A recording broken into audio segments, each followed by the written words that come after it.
Dear students, welcome to my channel. In our operating system tutorial series, today we will discuss non-preemptive and preemptive priority scheduling.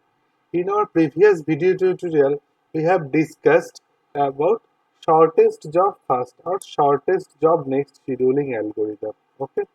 So myself Niladri Shekhar Pal, I am working as an assistant professor at Greater Kolkata College of Engineering and Management at Computer Science and Engineering Department. So let's start the priority scheduling algorithm. So what is priority scheduling algorithm? Basically, in priority CPU scheduling algorithm, each process has been assigned a priority.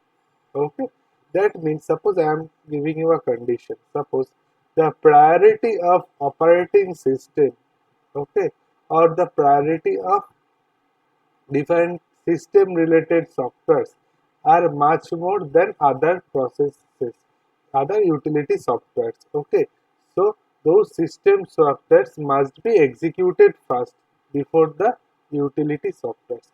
So the priority of the system software is much more than the utility software. I am giving you a real life condition. Suppose the when we are walking in the road, okay, so the priority of the ambulance is to pass through the road is much more than our the general public. Okay, so the traffic police will first pass the ambulance as the priority of the ambulance is much more than the general people.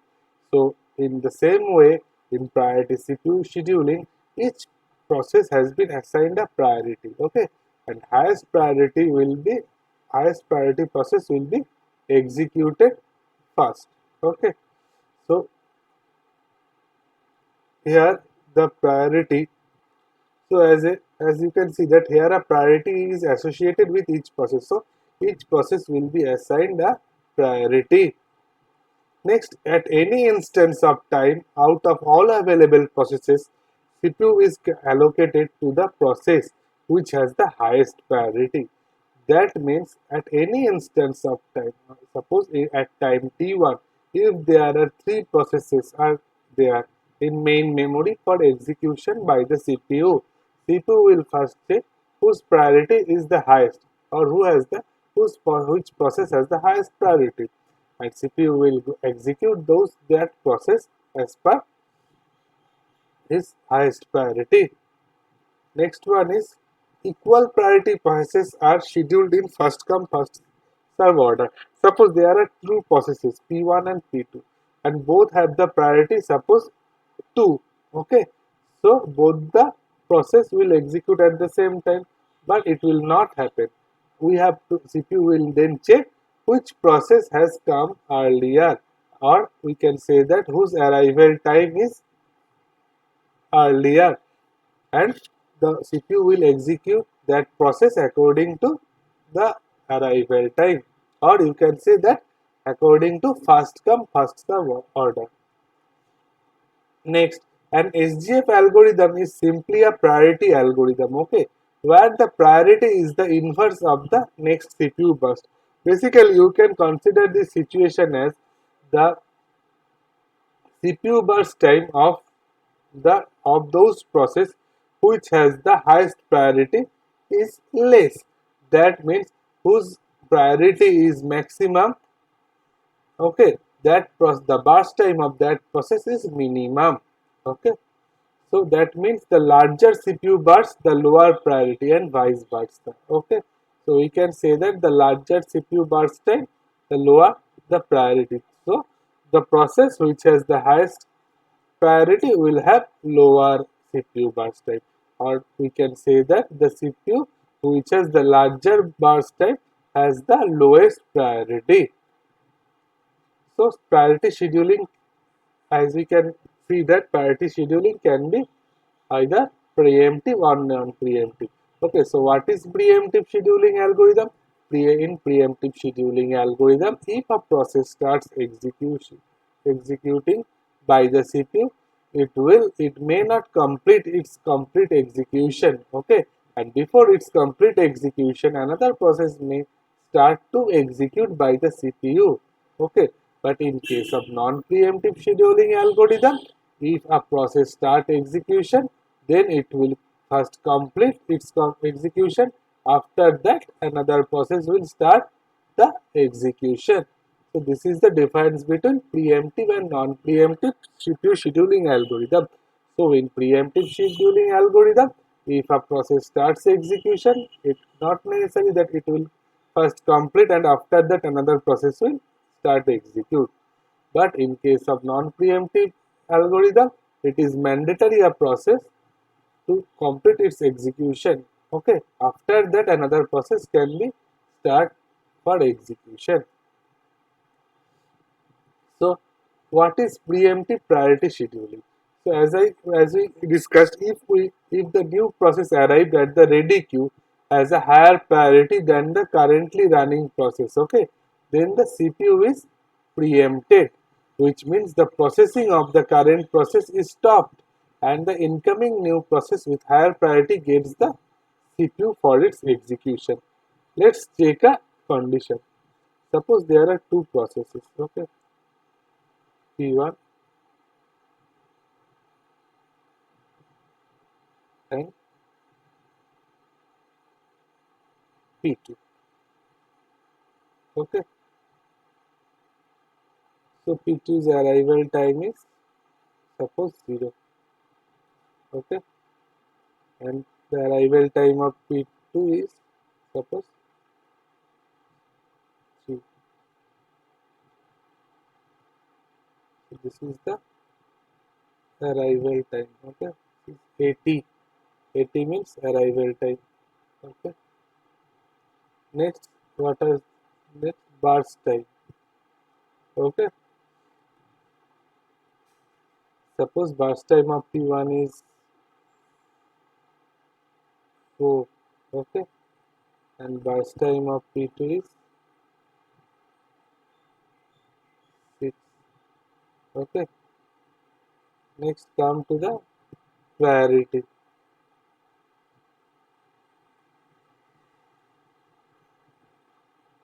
Priority.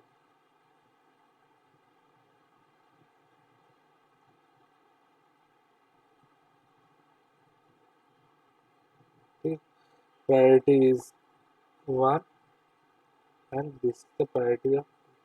Always remember one thing that priority 1 is basically highest priority. Okay, so the number 1 means it has the first priority, as you can say, and the second is the priority is, as we always say, that the highest priority will execute first. That does not mean that 2 is has the highest priority. Okay, so the priority it is 1 is the highest priority. That means the priority is first. Okay, so as you can see that this is the condition. There are two processes P1 and P2.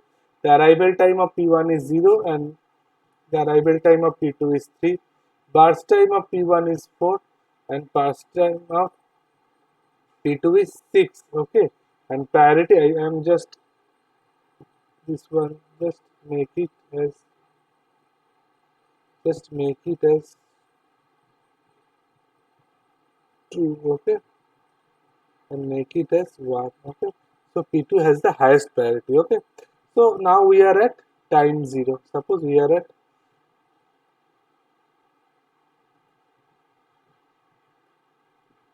Suppose we are at now time 0. Okay, so at a time now we have only one process, that is P1. Okay, so P1 will start executing. Okay, so P1 will execute up to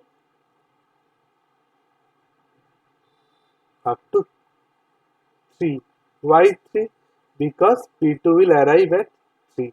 Okay, so now we have two processes, P1 and P2, and P1 has the arrival time as 0 and P2 has was 3. Okay, so at time 3 we have both the processes P1 and P2, and P1 have already executed 3 microsecond. Okay, so the remaining one is 1 and P2 has never executed. So the CPU in priority CPU scheduling, CPU will now look whose priority is the highest. It can see that the priority P2 has the highest priority or the first priority. So P2 will start execute. Okay, so P1 has executed for this amount of time and P2 has started. Okay, as the P2 has the highest priority. Okay, so P2 will execute up to for 6 microsecond and up to 9. Okay, and after that its completion P1 will execute and P1 will execute for remaining 1 microsecond. Okay, so this is how preemptive priority scheduling works. Okay, okay.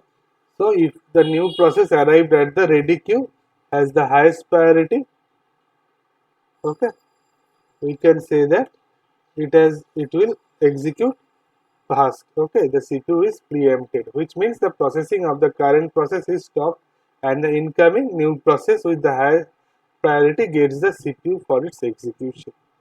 Next, non-preemptive scheduling algorithm. Non-preemptive priority scheduling is same as the first come first serve.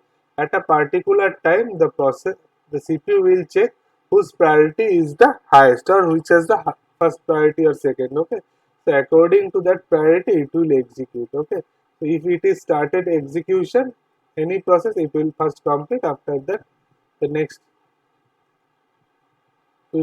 process will be executed. So in case of non-preemptive priority scheduling algorithm, if a new process arrives with a high priority, then the current running process, the incoming process is put at the head of the ready queue. Okay, which means after the execution of the current process, it will be processed.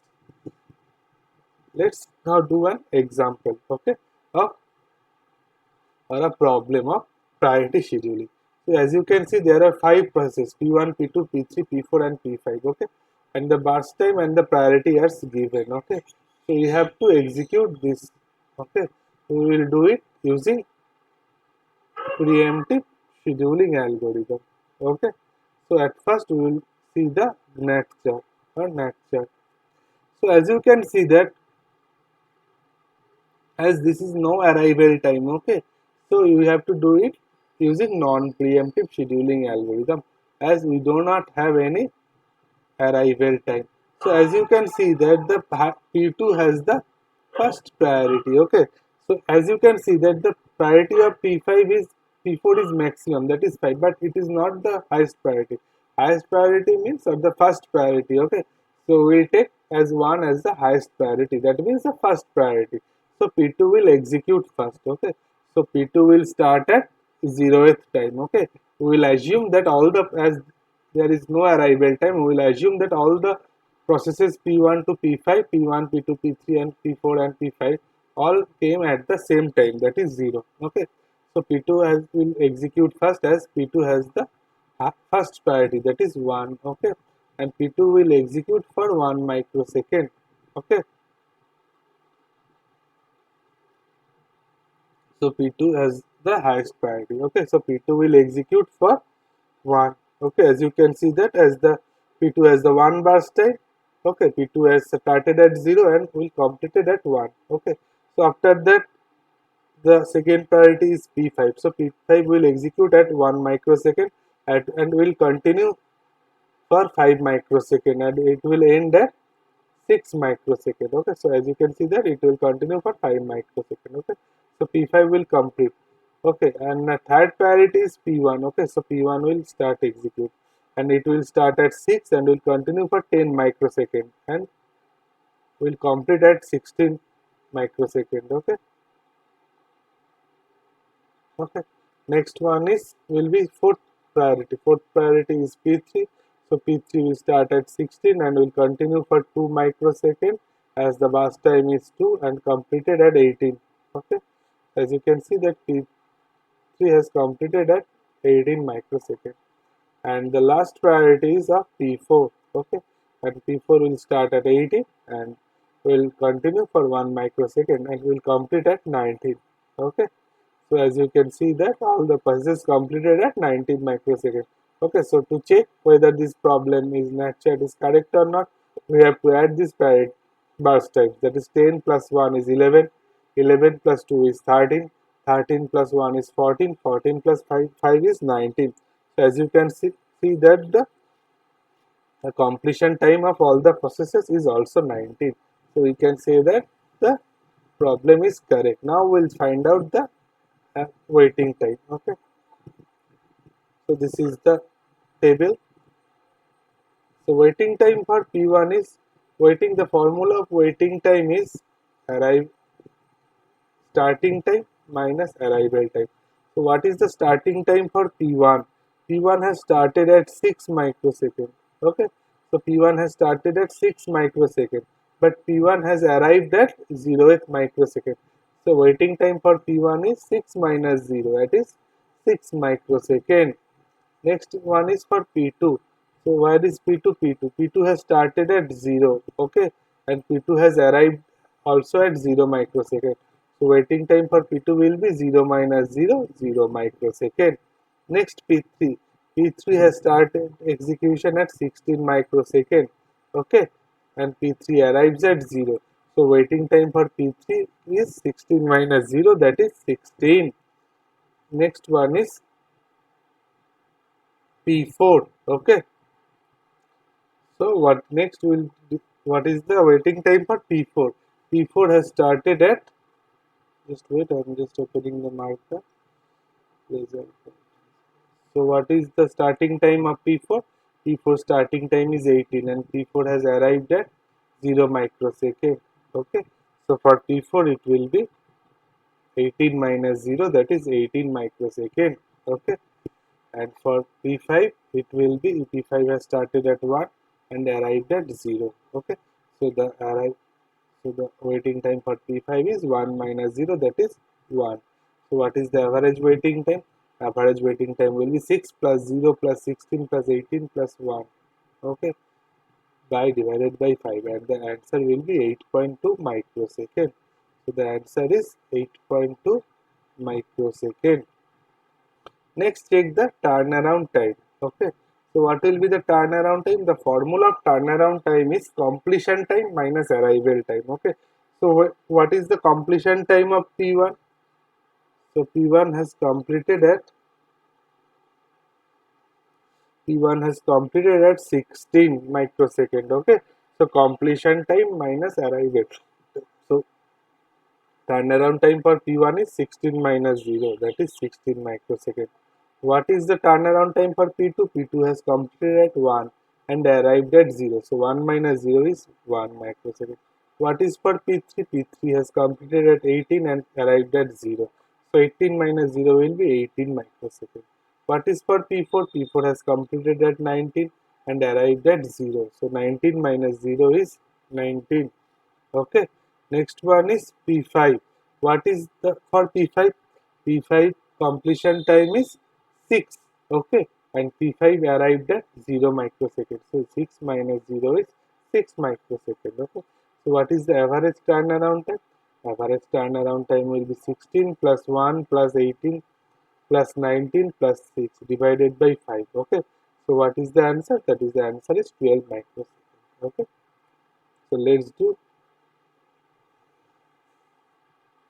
Next come what are the basically problems we face in priority CPU scheduling algorithm.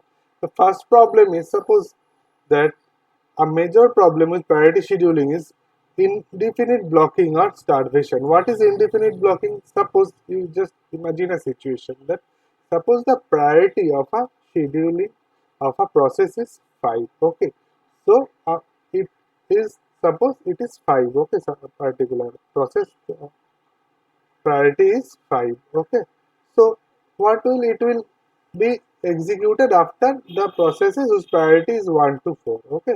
Suppose after completion of 1 to 4 another processes will come in the main memory for execution and whose priority is less than or the highest or maximum than the priority whose is 5. Okay. So what will happen? So the priority with 5, the process with priority 5 will never execute. Okay. So this is the main problem. Okay. So let's say situation a process that is ready to run but waiting for the CPU can be considered as blocked. Okay. And a priority scheduling algorithm can leave some low priority processes. Okay. Waiting for indefinitely time. In a heavily loaded computer system, a steady stream of higher priority processes can prevent a low priority process, okay, from even getting the CPU. So in a heavily loaded computer system, a steady stream of a higher priority processes can prevent a low priority process from ever getting the CPU. Okay. So what is the solution to this problem? A solution to the problem of indefinite blockage or low priority processes aging. What is aging? Aging is basically a technique of gradually increasing the priority of process that wait in the system for a long time. Suppose the priority of a process is 125. Okay. So after 15 microsecond or 15 minutes, it will come to the one. It will be its priority is decreases by 1. Okay. So suppose after 15 microsecond or 15 unit of time, it's the priority of that particular process will be from 125 to 124. Okay. So this is called the aging. So let's take an example. If priorities range from 127 to 0, okay, so 0 has the highest priority and 127 has the lowest priority. So we could increase the priority of that waiting process by 1 every 15 minutes, okay. So after 15 minutes, the priority of the process which was the priority was 127 will be 126, okay. So eventually, even a process with an initially of 127 would have the highest priority in the system and would be executed. So all the process will be executed. Okay. So there is no chances of any process to not to be executed. Okay. It may be late, but the process will be executed. Okay. After a certain amount of time. Okay. So aging is the solution by which a process can be executed. Okay. Next, we will do another problem. Okay, the problem has came into the gate 2017. Okay, in the year of 2017. So, what was the problem? Consider the set of processes with arrival time. Okay, CPU burst time and priority. Okay, so arrival time, burst time and priorities are given. Okay, so we have to find out the average waiting time. Four options are given. Okay, so we have to find out what is the average waiting time using preemptive priority scheduling. So we'll discuss here how to solve it using preemptive scheduling algorithm. It has came into the gate 2017. Okay, so let's do the sum. So this is the table. P1, P2, P3, P4, P5, 5 processes are there. Arrival time, burst time and priorities are also given. Okay. So we'll first draw the NAT chart. Okay. So what is the NAT chart? So as we can see that the priority of what we first check the arrival time. Okay, so the arrival time of P1 is 0 or at the 0th time only one process, that is P1 is here, there. Okay.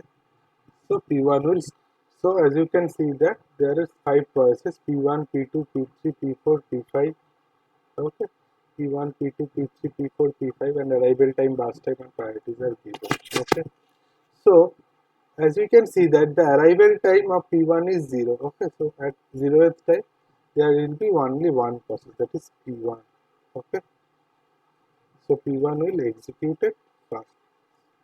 Okay. So next step will be P1 will execute it first. Okay. So what is the how long it will execute P1? P1 will execute until this time. As at P4 at 2 microsecond P4 another process P4 will come. Okay.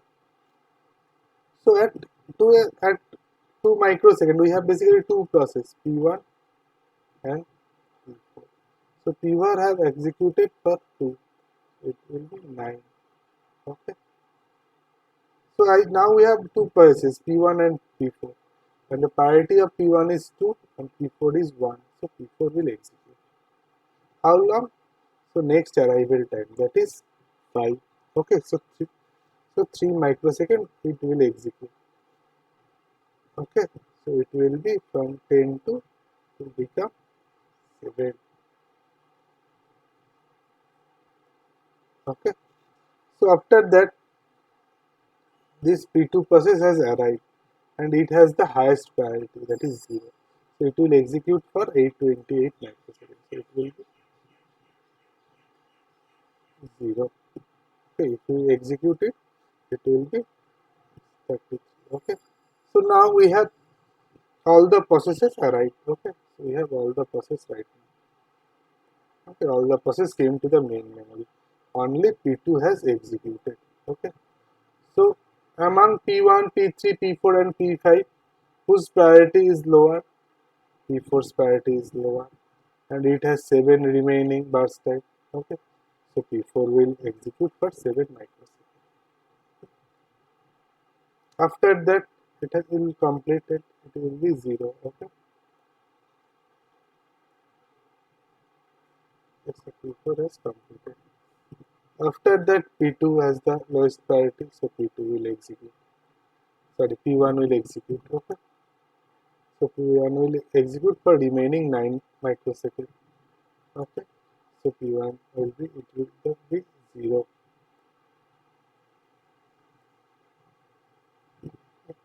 And P1 has executed. Okay. Next, the priority is highest priority is of P3. Okay, so P3 will execute for 2 microseconds. Okay. So P2 will, P3 will be 0. Okay, so P3 has completed its execution. And next one is P5. P5 will execute as the lowest priority. Okay, so P5 will execute for 16 microseconds. So it will become 0. So P5 will complete its execution. Okay, so for 16, so total is 67. Okay, so now let's take the waiting times of P1, P2. So what is the waiting time for P1? The formula of waiting time is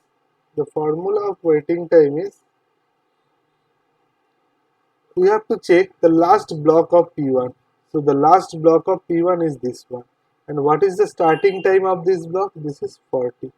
So the answer will be 40 last block starting time minus arrival time is 0 and how many times before this block it has been executed. So before this it has been executed for 2 microseconds. So the answer will be 40 minus 0 minus 2. Okay, so the answer is 38 microseconds. And what is for P2? The last block for P2 is this one. Okay, so the starting of this one is 5 and P2 is never executed before this. Okay, and the arrival time of P2 is 5. So 5 minus 0 minus 5. Okay, so this 5 is the last block starting time. 0 is before this block how many times it has been executed, that is 0, and this 5 is for the arrival time. Okay, next one is for P3. So what is the last block? This one the last block, that is 40, starting is 49. P3 has been never executed before this, so 49 minus 0 and the arrival time of P3 is 12. Okay, so 49 minus 0 minus 12. So the answer is 37. And what is for P4? The P4 is the last block of P4 is this one 33. Okay, so and how many times it has been executed before it? 3 microseconds. So 33 minus 3 and the arrival time of P4 is 2. Okay, so 33 minus 3 minus 2, that is 28 microseconds. And what is for P5? The last block is this one and its starting time is 51 and it has been never executed before this, that is 51 minus 0 and the arrival time of P5 is 9. So 51 minus 0 minus 9, that is 42 microseconds. So what is the average waiting time? We have to add 38 plus 0 plus 37 plus 28 by plus 42 and I have to divide it by 5. Okay, so 38 plus 0 plus 37 plus 28 plus 42 by 5, that is 29 microseconds. So the average waiting time is 29 microseconds. Now let's take the turnaround time. So the formula of turnaround time is completion time minus arrival time. So the completion time for P1 is 49, okay, and the arrival time is 0. So what is the turnaround time? Turnaround time will be 49 minus 0. So it has not been given in our question, okay, but I am adding it to how to find out the turnaround time, okay. So what is for P2? For P2 it is For P2 it is 33. So 33 minus 5, that is 28. What is for P3? P3 completion time is 51 and arrival time is 12. So 51 minus 12 is 39. What is for P4? P4 completion time is 40 and P4 started at 2. So 40 minus 2 is 38 microseconds. And what is for P5? For P5 it is 67 and arrival time is 9. So 67 minus 9 is 58. Okay. So what will be the average waiting time? Turnaround time, we have to add all these 5 values and divide it by 5. Okay. So in our question, the options was this. Okay. Whether what was the average waiting, whether 29, 30, 31 or 32. So the answer will be 29. Okay. So this is the correct answer. Okay. 29 will be the correct answer. Okay. So this you have checked it, how to do, solve it. Okay. So students, if you have you have checked how to do priority scheduling algorithm. If you have any doubt, any query, you can write on the comment section, or you can subscribe my channel. Okay, you have a bell icon on your right hand side. You can click it and get all the details of my tutorial. You can visit www.facebook.com/digitalclassroom Niladri to get all the details and like my page. Okay. So students, if you have any query, you can mail me at niladripil86@gmail.com. So students, thank you for now. See you in the next video tutorial. Thank you.